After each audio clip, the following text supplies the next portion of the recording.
नमस्कार, ESPN 9 news आप देख रहे हैं। आपके साथ मैं हूं अक्षय अग्रवाल। सुरंग में फंसे 41 मजदूरों को सुरक्षित निकालने के लिए बचाव अभियान अब से लगभग 12 दिन पहले शुरू हुआ था। इस प्रक्रिया में लगे बचाव कर्मियों को बार बार कई तरह की दिक्कतों का सामना करना पड़ा।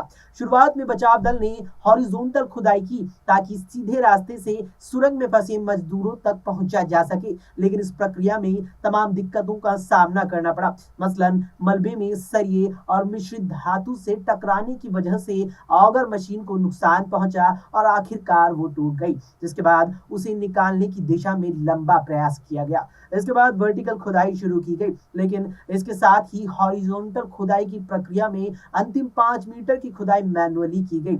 इस वजह से अब मजदूरों को मैनुअली ही बाहर निकालने की संभावनाएं प्रबल हो रही थी।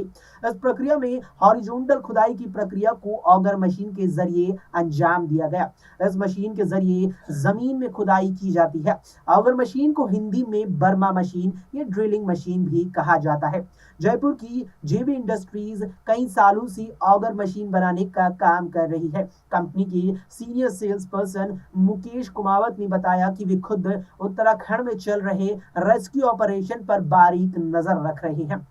वे बताते हैं कि ऑगर मशीन वर्टिकली और हॉरिजॉन्टली दोनों तरीके से छेद करने में काम आती है। एक पाइप के ऊपर गोल गोल प्लेट्स लगाते हैं और आगे की तरह यानी मुंह पर कटिंग एज होता है जो मिट्टी या चट्टान को काटने का काम करता है। कुमावत बताते हैं कि जब मशीन के मुंह पर लगा कटिंग एज चट्टान को काटने का काम करता है तो गोल गोल दिखने वाली प्लेट्स मलबे को बाहर खींचने का काम करती हैं।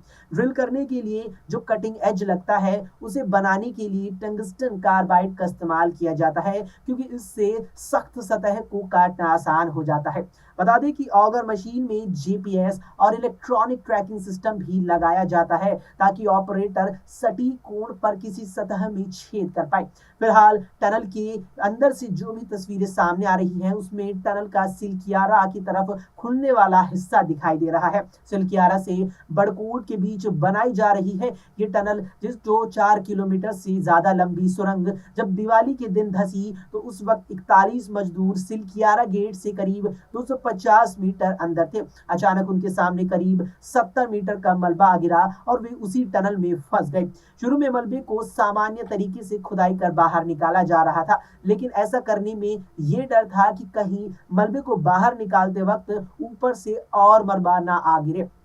ऐसे में ऑगर मशीन की मदद ली गई। ऑगर मशीन ने मलबे में ड्रिल कर करीब 60 मीटर तक एक रेस्क्यू पाइप फिट किया है, जिसकी मदद से मजदूरों को बाहर निकाला जाएगा। ये पाइप करीब 900 MA चौड़ा है। जब ये मशीन ड्रिल करती है तो कम शोर करती है, जिसके चलते सतह को नुकसान नहीं पहुंचता है। ऐसे में ऊपर से मलबा दरकने की उम्मीद कम हो जाती है। ऑगर मशीन से करीब 95 फीट तक धरती के अंदर छेद किया जा सकता है। इसके बाद ऑगर में एक्सटेंशन रोड भी लगानी पड़ती है। फिलहाल के लिए इस वीडियो में इतना ही। देश और दुनिया की तमाम खबरों के लिए आप देखते रहें एसपीएन 9 न्यूज।